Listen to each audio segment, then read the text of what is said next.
Hi, welcome back.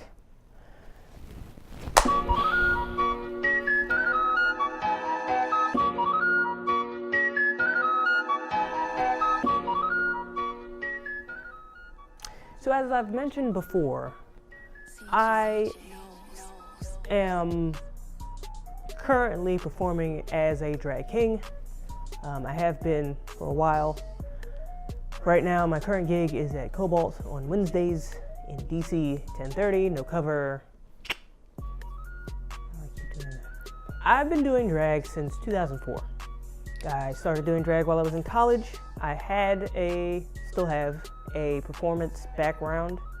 Having trained as a performer throughout grade school, I just performed a lot as a young person. Now that I think about it, I wasn't normal. So once I got out of grade school, went to college, and I stumbled upon a Rocky Horror shadow casting group by the name of Satanic Mechanics. Hi guys. And through there, I learned that I had a love for shadow casting, more specifically for lip-syncing words from a previously recorded copywritten piece of media. And so eventually I just kind of used that experience to jump into drag. And I've been performing drag off and on. My current gig is probably the most that I've performed consistently in a while. Performing as a drag king, you're confronted with a whole slew of different ideas and opinions about what it is you do. More specifically, we tend to get bombarded by people that we don't know we exist. We exist. We have existed for as long as drag queens have been around. I don't have time to go through the history, but you can Google it. And also, there's a Instagram that I follow.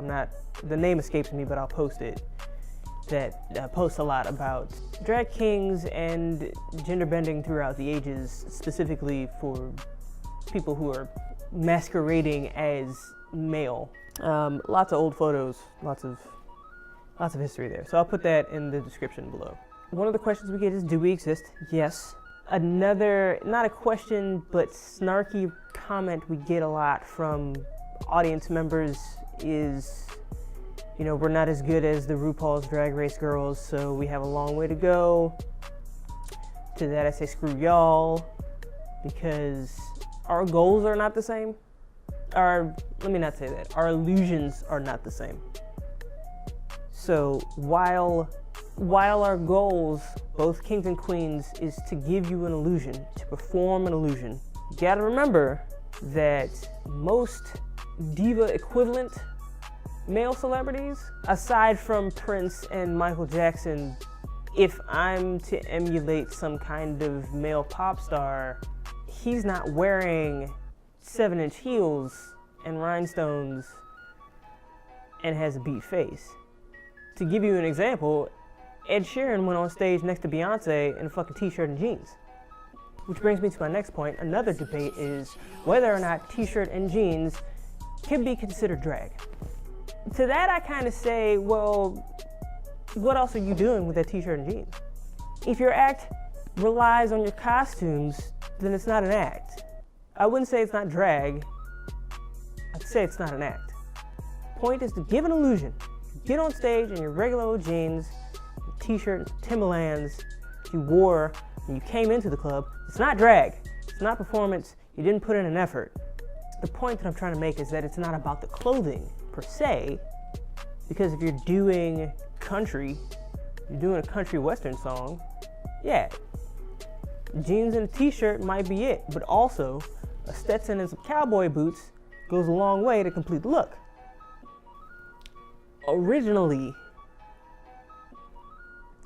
drag kings, drag queens, they were the performance art part of it was usually reserved for a person of the opposite gender or a person on the opposite side of the gender presentation spectrum, and it was their opportunity to give you an illusion of, you know, if I'm female-bodied, it's an opportunity for me to give you an illusion of masculinity, it's an illusion of maleness. But it's 2019, and drag has become much more than that. Not only in the drag king sphere where you have, you know, gender non-conforming drag, you have boylesque, you have all these different types of gender presentation mixed in with performance that can't necessarily be described by just saying drag king. You also have drag queens that are kind of pushing the envelope with being bearded queens, and the drag world was a step for a lot of people who figured out their own gender identity and are now living that truth. So to reduce drag to just men wearing dresses or women wearing, you know, men's clothes is a gross error, I think, in understanding the impact that drag has had on various people's lives, as well as the LGBT community, as well as the world as a whole, you know, society as a whole. Drag, being the jumping off point for gender play, gave visibility to the possibility that people could play with gender. Fashion houses have been playing with gender ever since, you know? You can't tell me that they didn't get that from the gay community. And I think one of the reasons why it's difficult for the kings to catch up to the queens, if this is supposed to be a race, is because fashion has made it more acceptable for one version of cross-dressing than it was for another. Whereas men in dresses is still seen as taboo, so you still have that kind of element of, we're going to go see something that's off color and weird. You know, you have that element for the straight crowd to come and see. You still have that element of it being something taboo to watch, you know, a male body in female clothes. And for them to actually pull off this, you know, air of femininity, so much so that, you know, well, I can't tell the difference. You know, that's very fun for the straight and the cis to come and watch, you know. And it's less of a shock the other way around, because tomboyishness and women in men's clothes has been kind of like a fashion gimmick for decades. That holds less of a shock value than, let's say, a man in a dress would. So the two communities are seen very differently from that particular side of society. This is one of the reasons why it's been difficult for drag kings to kind of build any traction. But I hope to change that. I mean, there are various groups that are changing that. There are various troops and shows, especially around the DC and Baltimore area, that are changing drag king visibility and making it more prominent. There's specifically, you know, groups that are designated towards people of color drag, and there's groups and shows definitely in DC that are geared towards, you know, fucking the gender binary in their drag. So I think, you know, as the years progress, we're going to see more of a prevalence of this kind of like an evolution of gender play on stage. Now, it may not reach TV. Personally, I don't really want it to reach TV. Once things end up becoming, you know, a reality show that needs to generate money, it takes the fun out of it. But that's just me.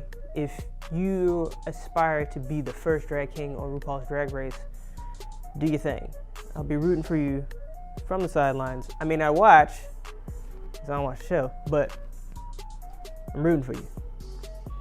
Either way, go out and support your local drag. We're still here. We'll be here. I'll be here. Except for Wednesdays, I'll be at Cobalt. 10:30. No cover.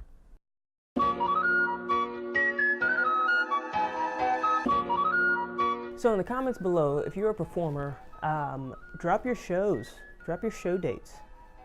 I want to know where you're at. I want to come and watch. Maybe we can do like a performer swap thing. Who knows? Also, if you're a performer, what are some questions that you've heard asked of you? What are some annoying things that you've faced with audience members? Let's get messy. Let's talk about some shit.